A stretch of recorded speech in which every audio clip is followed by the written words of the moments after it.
반갑습니다. 11월에 처음 인사드립니다. 우리가 오늘부터는 욥기 새로운 본문 말씀을 가지고 살펴볼 텐데요. 오늘 욥기 1장 1절부터 12절까지의 말씀 먼저 보겠습니다. 우스 땅에 욥이라 불리는 사람이 있었는데 그 사람은 온전하고 정직하여 하나님을 경외하며 악에서 떠난 자더라. 그에게 아들 7과 딸 3이 태어나니라. 그의 소유물은 양이 7,000마리요 낙타가 3,000마리요 소가 500결이요 암나귀가 500마리이며 종도 많이 있었으니 이 사람은 동방 사람 중에 가장 훌륭한 자라. 그의 아들들이 자기 생일에 각각 자기의 집에서 잔치를 베풀고 그의 누이 3명도 청하여 함께 먹고 마시더라. 그들이 차례대로 잔치를 끝내면 욥이 그들을 불러다가 성결하게 하되 아침에 일어나서 그들의 명수대로 번제를 드렸으니 이는 욥이 말하기를 혹시 내 아들들이 죄를 범하여 마음으로 하나님을 욕되게 하였을까 함이라. 욥의 행위가 항상 이러하였더라. 하루는 하나님의 아들들이 와서 여호와 앞에 섰고 사탄도 그들 가운데에 온지라. 여호와께서 사탄에게 이르시되 네가 어디서 왔느냐? 사탄이 여호와께 대답하여 이르되 땅을 두루 돌아 여기저기 다녀왔나이다. 여호와께서 사탄에게 이르시되 네가 내 종 욥을 주의하여 보았느냐? 그와 같이 온전하고 정직하여 하나님을 경외하며 악에서 떠난 자는 세상에 없느니라.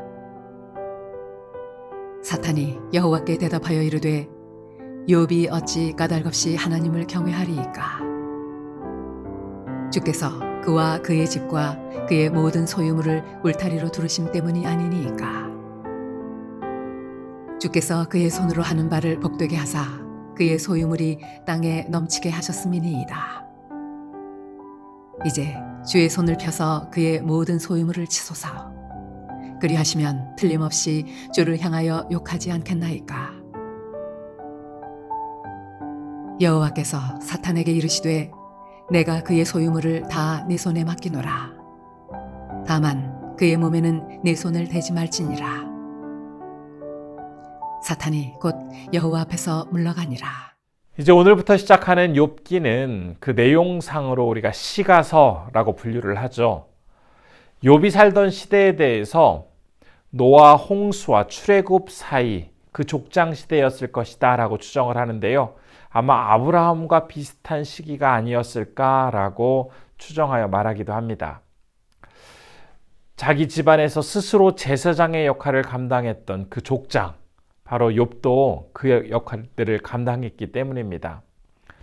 오늘 본문 1장 1절 말씀을 보면 우스 땅에 그가 살고 있었다라고 밝히고 있습니다. 이 우스 땅이라는 정확한 지명을 알 수는 없지만 요단 동편 이방인들이 살던 한 지역이었을 것이다 라고 대부분 추측하고 있습니다.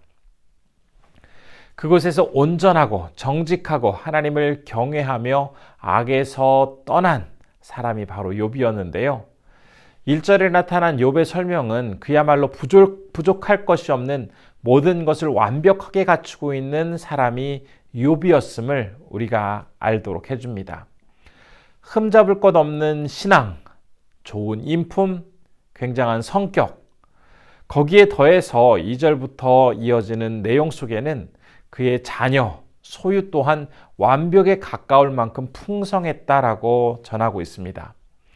아들 7에 딸 3, 그리고 양 7,000마리에 낙타 3,000마리, 소 500결이에 암나귀 500마리, 사람과 가축 모두 부족할 것 없이 너무나 풍성하게 그에게 주어졌습니다. 소유도 많고 신앙도 훌륭한 그가 그렇다면 평소에 어떻게 살았는지 그 단적인 예를 본문 4절과 5절이 소개를 하고 있는데요.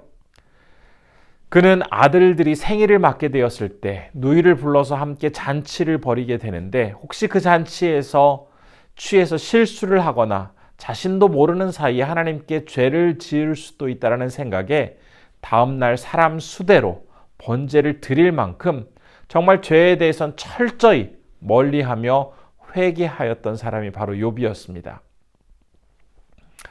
완벽한 조건을 갖추고 이 땅에서 하나님 보시기에 온전하게 살아가고 있던 그 욥에게 6절부터 이어지는 말씀을 보면 천상에서 하나님과 천사들 그리고 사탄이 모여서 회의를 하고 있는 또 하나의 이야기가 진행되고 있는 것을 볼 수 있습니다.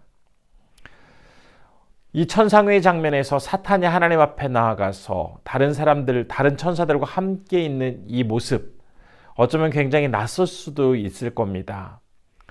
어떻게 사탄이 다른 천사, 더군다나 하나님과 같이 있을 수 있지라는 생각을 하시는 분도 계실 텐데요.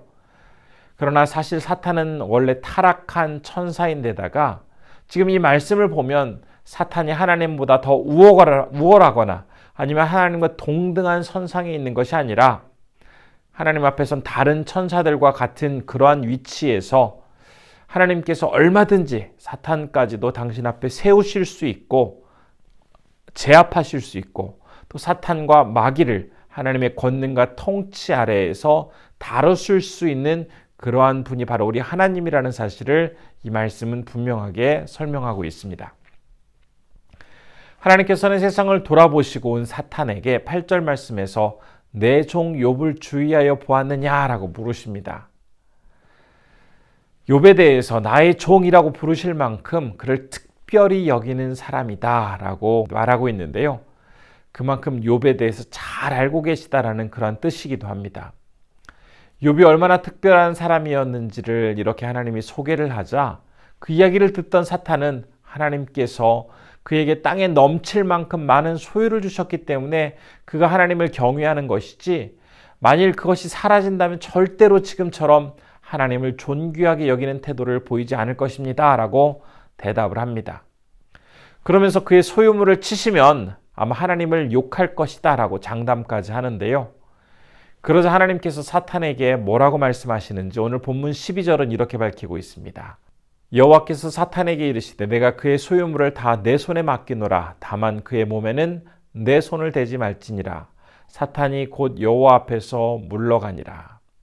이 말씀을 보면 하나님께서 사탄의 요청대로 말대로 욥을 시험하시겠다라고 대답하고 계십니다.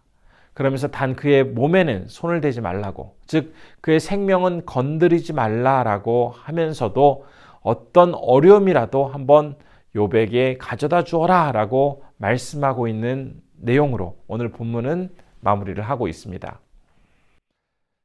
우리는 이 말씀이 너무나 익숙한 욥기의 내용 그리고 그 시작 부분이기 때문에 사실 이미 다 어떤 상황인지에 대해서는 충분히 이해를 하고 있습니다.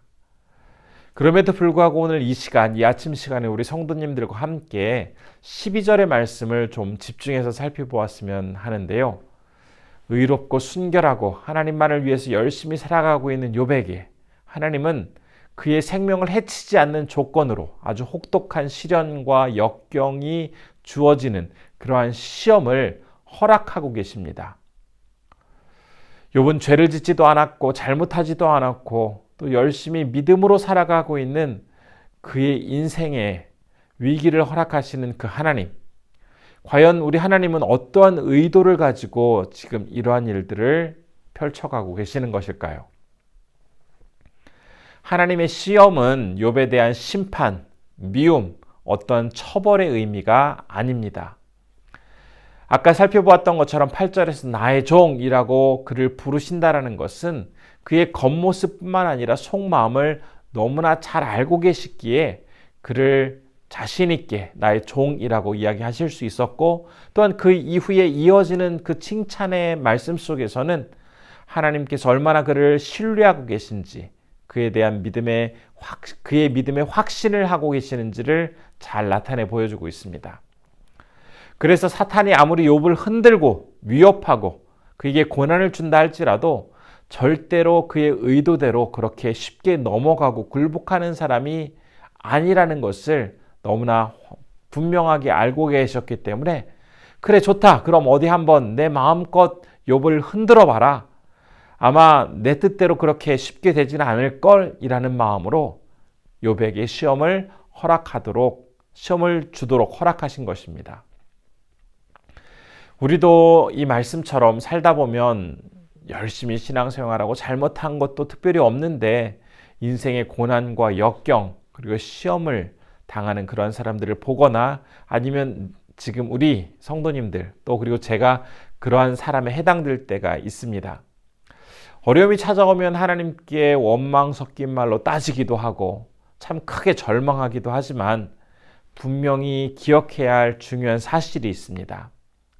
하나님은 그렇게 순결하게 정직하게 바르게 살아가는 사람들에게 시험을 주시고 그 인생에 역경을 주시는 이유가 그를 골탕 먹이거나 인생을 꼬이도록 하여서 나락으로 떨어뜨리도록 하는 그러한 목적 때문에 주시는 것이 아니라 그분의 종, 그분의 아들, 그분의 딸 된 우리가 온전하고 정직하게 하나님을 진심으로 경외하며 믿음으로 이 모든 어려움을 반드시 이겨낼 것을 분명하게 확신하시기 때문에 우리에게 그런 시련과 역경을 허락해 주시는 것입니다.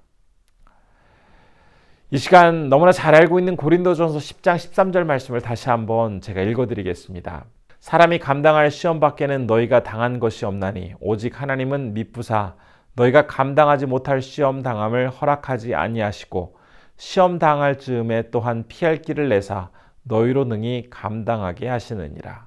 이 말씀처럼 하나님께서 우리의 인생에 참 힘들고 어려운 시험과 역경을 허락하신 이유, 그것은 우리가 잘 감당할 수 있을 것이다라는 그런 믿음 가운데 끝까지 함께 하시며 도와주시고 마침내 더욱 귀하고 아름다운 주님의 사람으로 성숙하게 변하도록 하기 위한 그런 위대한 사랑과 섭리가 그 안에 자리하고 있음을 기억하면서 오늘도 믿음으로 내 앞에 놓인 역경과 시련을 담대히 이겨나가시는 우리 성도님들 되시기를 진심으로 소원합니다. 기도하겠습니다. 첫 번째로 내 인생에 찾아온 시련과 시험은 하나님께서 우리가 믿음으로 반드시 이겨낼 것을 아시고 허락하시는 것이라는 것을 기억하면서 주님과 함께 담대히 승리할 수 있도록 기도해 주시고요. 두 번째로 니제리아의 손영희 선교사님, 사역하시는 그 땅의 지도자들, 하나님을 경외하고 겸손하게 국민을 섬길 수 있도록 인도해 달라고 우리 니제리아의 손영희 선교사님과 그 땅을 위해서 함께 기도해 주시기 바랍니다. 기도하겠습니다.